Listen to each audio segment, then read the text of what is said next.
Shri B N ഹസ്കറി, Binoy Viswam ഇതുമായി ബന്ധപ്പെട്ട് അത്യാവശ്യം ഒരു പഞ്ച് ഡയലോഗിന്റെ പരിധിയിൽപ്പെടുത്താവുന്ന ഒരു കാര്യം പറഞ്ഞു. അങ്ങനെ അജിത് കുമാർ അധികകാലം അവിടെ തുടരില്ല കേട്ടോ എന്ന് പറഞ്ഞുകൊടുത്തെങ്കിൽ കറക്റ്റ് സ്ലാങ് ആയിരുന്നു തന്നെ. തുടരില്ല കേട്ടോ എന്നുള്ളതായിരുന്നല്ലോ ഒരു നമ്മുടെ വളരെ പോപ്പുലർ ആയിട്ടുള്ള ഒരു സ്ലാങ്. ആ രീതിയിൽ പറഞ്ഞില്ലേ എങ്കിൽ പോലും.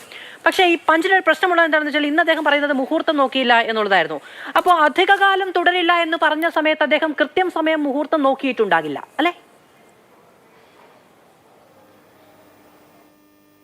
മാധു, ഇതിൽ സി പി ഐയെ സംബന്ധിച്ചിടത്തോളം സി പി ഐ വളരെ കൃത്യമായ ഒരു ദിശാബോധത്തോടു കൂടി ഇക്കാര്യത്തിലൊരു നിലപാടെടുത്തിട്ടുണ്ട്.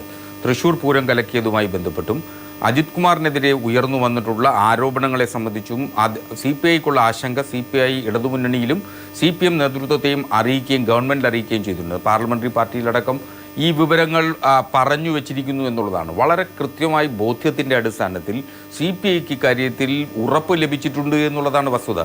ഇവിടെ ഏത് ഉന്നതനായാലും, ഇന്ന് പാർട്ടിയുടെ സംസ്ഥാന സെക്രട്ടറി ഗോവിന്ദ മാസ്റ്റർ എന്ന ഇക്കാര്യത്തിലൊരു നിലപാട് പറഞ്ഞല്ലോ, ഏത് ഉന്നതനായാലും തെറ്റു ചെയ്താൽ സംരക്ഷിക്കുന്ന പ്രശ്നം ഉദിക്കുന്നേയില്ല. അന്വേഷണ റിപ്പോർട്ട് വന്നാൽ ആ അന്വേഷണ റിപ്പോർട്ടിൻ്റെ വെളിച്ചത്തിൽ, ആ അന്വേഷണ റിപ്പോർട്ടിൻ്റെ അടിസ്ഥാനത്തിൽ ശ്രീ എം ആർ അജിത് കുമാറിനെതിരെ നടപടിയെടുക്കുന്നതിന് സംസ്ഥാന സർക്കാരും ഗവൺമെൻറ്റും ബാധ്യസ്ഥരാണെന്നേ. അത്തരമൊരു രാഷ്ട്രീയ ദിശാബോധം ഇക്കാര്യത്തിലുണ്ട്.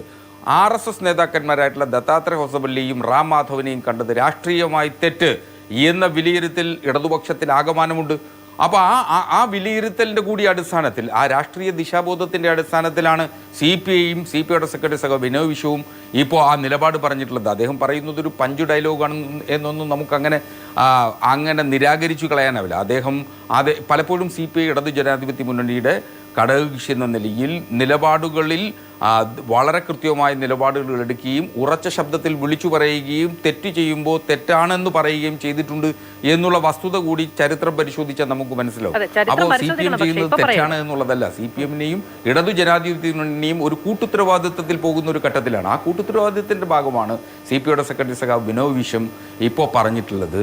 അത് നമുക്ക് കാത്തിരിക്കാം. മണിക്കൂറുകളുടെ മാത്രം സമയദൈർഘ്യം മാത്രമേ ഇക്കാര്യത്തിൽ ഉള്ളൂ എന്നുള്ളതാണ് നാം തിരിച്ചറിയേണ്ടത്. ആ മണിക്കൂറുകൾക്ക് വേണ്ടി നാം വെറുതെ സമയം കളയേണ്ടതില്ല. ആ മണിക്കൂറുകൾക്കുള്ളിൽ ആ റിപ്പോർട്ട് വരും. ആ റിപ്പോർട്ട് വന്നാൽ ഗവൺമെൻറ്റും സംസ്ഥാന സർക്കാരും ഇക്കാര്യത്തിലൊരു നിലപാടെടുക്കും എന്നു തന്നെയാണ് നമുക്ക് തീരുമാനിക്കാൻ കഴിയുക. ദിശാബോധത്തിന്റെ പേരിലാണ് ഈ പറയുന്ന RSS രാഷ്ട്രീയമായി തെറ്റാണ് എന്ന ബോധ്യത്തിൽ ഊന്നി നിന്നുകൊണ്ട് നടപടി ഉണ്ടാകുമെന്ന് ഉറപ്പ് നൽകുന്നത്. പാർട്ടി സെക്രട്ടറി ആദ്യം നടത്തിയ വാർത്താ സമ്മേളനത്തിൽ കണ്ടാൽ എന്താ എന്ന് ചോദിച്ചത് ഏത് ദിശാബോധത്തിന്റെ പേരിലാണ് എന്ന് എനിക്ക് അറിയില്ല. അദ്ദേഹം അത് തിരുത്തിയത് കൊണ്ട് നമുക്ക് അതിലേക്ക് പോകേണ്ടതില്ല എന്ന് വിചാരിക്കുന്നു.